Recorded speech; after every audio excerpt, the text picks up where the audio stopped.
Hi all, അസ്സലാമു അലൈക്കും. Welcome back to Silna's kitchen. ഇന്നത്തെ റെസിപ്പി നല്ല ടേസ്റ്റി ആയിട്ടുള്ള ഒരു അടിപൊളി പലഹാരത്തിൻ്റെ റെസിപ്പിയാണ്. ബ്രേക്ക്ഫാസ്റ്റ് ആയിട്ടോ സ്നാക്സ് ആയിട്ടോ കഴിക്കാൻ പറ്റിയ നല്ലൊരു പലഹാരത്തിൻ്റെ റെസിപ്പിയാണിത്. ഈ വീഡിയോ സ്കിപ്പ് ചെയ്യാതെ മുഴുവനായിട്ടും കണ്ടേക്കണേ, എന്നാൽ മാത്രമേ ഈ റെസിപ്പി എങ്ങനെയാണ് തയ്യാറാക്കുന്നത് എന്നുള്ളത് മനസ്സിലാവുള്ളൂ. റെസിപ്പിയിലോട്ട് കിടക്കുന്നതിന് മുമ്പായി എൻ്റെ ചാനൽ ആദ്യമായിട്ട് കാണുന്നവരാണെങ്കിൽ പ്ലീസ് ഒന്ന് സബ്സ്ക്രൈബ് ചെയ്തേക്കണേ. കൂടെ തന്നെ ഈ വീഡിയോസ് നിങ്ങൾക്ക് ഇഷ്ടപ്പെടുകയാണെങ്കിൽ ഒരു ലൈക്ക് ചെയ്യാനും മറക്കരുത്. ഇനി നമുക്ക് റെസിപ്പിയിലോട്ട് കിടക്കാം. അപ്പോൾ ആദ്യം തന്നെ ഈ ഒരു റെസിപ്പി തയ്യാറാക്കാനായിട്ട് 250 ഗ്രാം കപ്പിൻ്റെ അളവിൽ 2 കപ്പ് ഗോതമ്പ് പൊടിയാണ് ഈ ഒരു ബൗളിലേക്ക് ഇട്ട് കൊടുക്കുന്നത്. ഇത് ഗോതമ്പ് പൊടിയിൽ മാത്രമല്ല മൈദാമാവിലും തയ്യാറാക്കിയെടുക്കാം. ഇനി ഇതിലേക്ക് വേണ്ടത് ഒട്ടും തന്നെ പുളിയില്ലാത്ത നല്ല കട്ടി തൈരാണ്. 50 ഗ്രാം അളവിലാണ് ഞാനിപ്പോൾ ഈ ഒരു തൈര് ഒഴിച്ചു കൊടുത്തിട്ടുള്ളത്. ഇനി ഇതിലേക്ക് ആവശ്യത്തിനുള്ള ഉപ്പിട്ട് കൊടുക്കാം. ഇനി പൊടിയെടുത്ത അതേ കപ്പിൽ തന്നെ അരക്കപ്പ് വെള്ളമാണ് ഞാനിതിലേക്ക് ഒഴിച്ചു കൊടുക്കുന്നത്. ഇനി ഇതെല്ലാം നന്നായിട്ടൊന്ന് മിക്സ് ചെയ്തിട്ടെടുക്കാം. ഇനി ഈ മാവ് ചപ്പാത്തിക്കൊക്കെ കുഴക്കുന്ന പോലെ നന്നായിട്ട് കുഴച്ചെടുക്കാനുള്ളതാണ്. അതുകൊണ്ട് തന്നെ നമുക്കിതിലേക്ക് നോക്കിയിട്ട് വേണം വെള്ളം ഒഴിച്ചു കൊടുക്കാൻ. ഇതുപോലെ നന്നായിട്ട് യോജിപ്പിച്ചെടുത്തതിന് ശേഷം ഇതിലേക്ക് വെള്ളം പോരാ എന്നുണ്ടെങ്കിൽ കുറച്ചുകൂടി വെള്ളം ഒഴിച്ചു കൊടുക്കാം. ഇപ്പോൾ ഇതിൽ കുറച്ചുകൂടി വെള്ളം ആവശ്യമുണ്ട്. ഞാനിതിലേക്ക് ഒരു 1/4 കപ്പ് അളവിലും കൂടി വെള്ളം ഒഴിച്ചു കൊടുത്തിട്ടുണ്ട്. ഇത്രയും മതി. ഇനി ഇത് നല്ല പോലെ ഒന്ന് കുഴച്ചെടുക്കുന്നുണ്ട്. ഇതുപോലെ കുഴച്ചെടുക്കുന്ന സമയത്ത് നമുക്ക് വേണമെന്നുണ്ടെങ്കിൽ കുറച്ച് ഓയിലോ അല്ലാന്നുണ്ടെങ്കിൽ എണ്ണയോ ഒഴിച്ചു കൊടുത്തിട്ട് നന്നായിട്ട് ഇതുപോലെ ഒന്ന് കുഴച്ചെടുക്കാം. ഞാനിപ്പോൾ ഈ മാവ് ഈ ബൗളിൽ തന്നെ വെച്ചിട്ടാണ് നന്നായിട്ട് കുഴച്ച് റെഡിയാക്കി എടുക്കുന്നത്. നിങ്ങൾക്ക് വേണമെന്നുണ്ടെങ്കിൽ കൗണ്ടർ ടോപ്പിലേക്കോ അല്ലാന്നുണ്ടെങ്കിൽ വലിയൊരു പാത്രത്തിലേക്കോ വെച്ച് നല്ല പോലെ ഇതുപോലെ കുഴച്ച് റെഡിയാക്കി എടുക്കാവുന്നതാണ്. ഇപ്പോൾ ഞാൻ ഈ മാവ് നന്നായിട്ട് കുഴച്ചെടുത്തിട്ടുണ്ട്. ഇനി ഇത് മാറ്റി വെച്ചേക്കാം. ഇനി അടുത്തതായിട്ട് സ്റ്റവിലേക്ക് ഒരു പാൻ വെച്ച് കൊടുത്തിട്ടുണ്ട്. ഫ്ലെയിം ഓൺ ആക്കിയിട്ട് അതിലേക്ക് കുറച്ച് എണ്ണ കൂടി ഒഴിച്ചു കൊടുത്തതിന് ശേഷം ഇതിലേക്ക് ഒരു ചെറിയ കഷ്ണം ഇഞ്ചിയും 3-4 അല്ലി വെളുത്തുള്ളിയും ചതച്ചെടുത്തതാണ് ഇതിലേക്ക് ഇട്ട് കൊടുത്തിട്ടുള്ളത്. വെളുത്തുള്ളിയും ഇഞ്ചിയും ഈ എണ്ണയിൽ കിടന്നൊന്ന് ചൂടായി വരട്ടെ.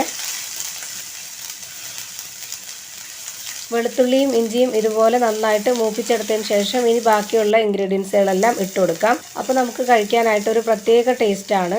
ഞാനിപ്പോൾ ഇതിലേക്ക് ഇട്ട് കൊടുക്കുന്നത് വലിയൊരു സവോള ഈ ഒരു രീതിയിൽ കട്ട് ചെയ്തെടുത്തിട്ടുള്ളതാണ്.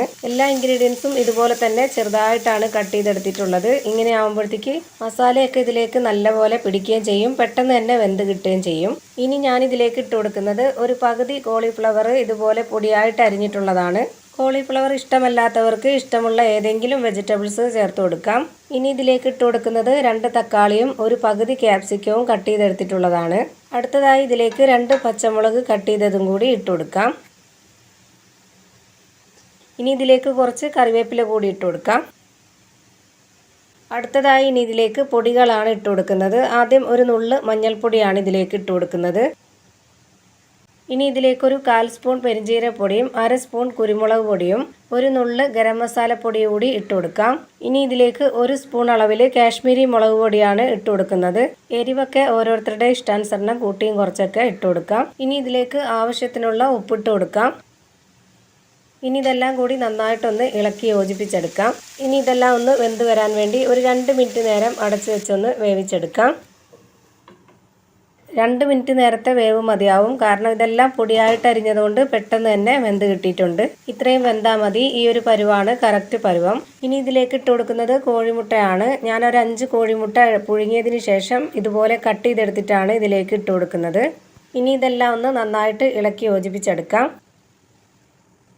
ഇനി ഈ മുട്ടയിൽ ഈ മസാലയൊക്കെ ഒന്ന് പിടിച്ചു കിട്ടാൻ വേണ്ടിയിട്ട് 1 മിനിറ്റ് നേരം ഇതൊന്ന് അടച്ചു വെച്ച് വേവിച്ചെടുക്കാം. ഇത്രയും മതി. ഇനി നമുക്ക് ഫ്ലെയിം ഓഫ് ചെയ്യാം.